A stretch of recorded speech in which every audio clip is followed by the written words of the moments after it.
हम सब जानते हैं कि हर जानदार चीज को जीने के लिए खाना चाहिए, चाहे वो हम इंसान हो या कोई छोटा सा कीड़ा। पर क्या कभी सोचा है कि ये जो पौधे हैं ये अपना खाना कहाँ से लाते हैं? भाई वो हमारी तरह बाजार तो जाते नहीं। तो आज हम इसी राज से पर्दा उठाएंगे कि आखिर पौधे अपना पोषण कैसे करते हैं। तो चलिए पौधों के इस दिलचस्प दुनिया में एक छोटा सा सफर करते हैं।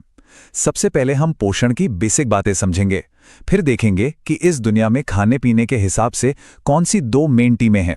इसके बाद हम पौधों की अपनी फूड फैक्ट्री के अंदर झांकेंगे और आखिर में कुछ बड़े ही अनोखे पौधों और उनके दोस्तों से मिलेंगे। ठीक है, तो शुरू करते हैं बिल्कुल बेसिक से।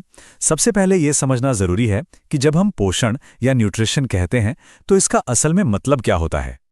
देखिए, पोषण का मतलब सिर्फ पेट भरना नहीं है। ये कुछ ऐसा है जैसे हम कार में पेट्रोल डालते हैं। अब पेट्रोल सिर्फ टंकी में पड़ा तो नहीं रहता है ना, वो इंजन को पावर देता है, कार को चलाता है। बस खाना भी हमारे शरीर के लिए ठीक यही काम करता है। अच्छा, तो खाने में ऐसा क्या होता है? समझिए कि ये हमारे शरीर की सुपर हीरो टीम है। कार्बोहाइड्रेट से फौरन एनर्जी मिलती है, प्रोटीन बॉडी बनाने में मदद करता है और बाकी सब मिलकर शरीर को फिट और एक्टिव रखते हैं। हर किसी का अपना एक सुपर काम है। अब खाने पीने की इस दुनिया में मोटे तौर पर दो तरह के जीव होते हैं। चलिए देखते हैं कि ये दो टीमें कौन सी हैं और ये अपना अपना काम कैसे करती हैं। इसको समझने का सबसे आसान तरीका है एक रेस्टोरेंट का उदाहरण लेना। जो पौधे हैं वो हैं शेफ, वो अपना खाना खुद बनाते हैं, और हम इंसान और बाकी सारे जानवर, हम सब हैं कस्टमर, जो दूसरों के बनाए खाने पर निर्भर हैं। और हाँ, इन कस्टमर्स में भी अलग अलग वैरायटी है। कुछ तो हैं प्रकृति के रीसाइक्लर, जैसे मशरूम, जो मरी गली चीजों को साफ करके उनसे अपना पोषण लेते हैं, और कुछ हैं परजीवी, जो दूसरे जिंदा जीवों पर रह के उन्हीं से अपना खाना, कह सकते हैं, चुराते हैं। और अब बात करते हैं इस कहानी के असली हीरो की, वो कमाल की प्रक्रिया जो पौधों को इस धरती का सबसे बड़ा फूड प्रोड्यूसर बनाती है। ये एक अच्छी पहेली है ना? अगर पौधे हमारी तरह खाते पीते नहीं तो फिर उन्हें बढ़ने और जिंदा रहने के लिए एनर्जी मिलती कहां से? चलिए इस पहेली को सुलझाते हैं।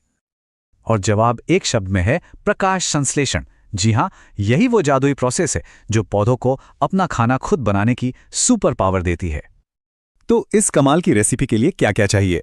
ज्यादा कुछ नहीं, बस प्रकृति की रसोई से कुछ चीजें। हवा से कार्बन डाइऑक्साइड, जमीन से पानी, आसमान से सूरज की रोशनी, और हां, एक बहुत ही खास हरा मसाला, क्लोरोफिल। सोचिए, पौधे कितने कमाल के इंजीनियर हैं। उनकी पत्तियों में मौजूद ये जो क्लोरोफिल है वो एक सोलर पैनल की तरह सूरज के एनर्जी को पकड़ता है, और पत्तियों पर जो छोटे छोटे छेद होते हैं जिन्हें रंध्र या स्टोमेटा कहते हैं, वो फैक्ट्री के दरवाजों की तरह हैं जहां से कच्चा माल यानी कार्बन डाइऑक्साइड अंदर आता है। और फिर होता है प्रकृति का सबसे बड़ा जादू। पौधे हवा और पानी जैसी मामूली चीजों को लेकर उन्हें हमारे लिए खाने यानी कार्बोहाइड्रेट्स और सांस लेने के लिए ऑक्सीजन में बदल देते हैं। क्या ये कमाल नहीं है? इस एक लाइन पे जरा गौर कीजिए। अगली बार जब आप धूप में खड़े हों तो याद रखिएगा कि आप उस शक्ति के स्रोत को देख रहे हैं जिससे इस धरती पर लगभग हर जिंदगी चलती है, और उस शक्ति को सबसे पहले पौधे ही पकड़ते हैं।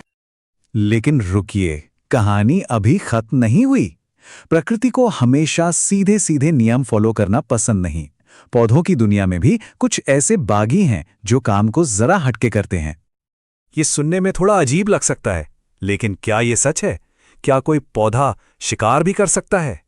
बिल्कुल, ये पौधे ऐसी जगहों पर उगते हैं जहां की मिट्टी में पोषक तत्वों की बहुत कमी होती है।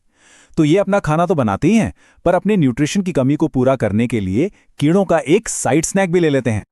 और भी कई दिलचस्प खिलाड़ी हैं इस खेल में, जैसे कि शैवाल, जो पानी में रहकर भी फोटोसिंथेसिस करते हैं, और राइजोबियम जैसे बैक्टीरिया, जो पर्दे के पीछे रहकर पौधों की मदद करते हैं।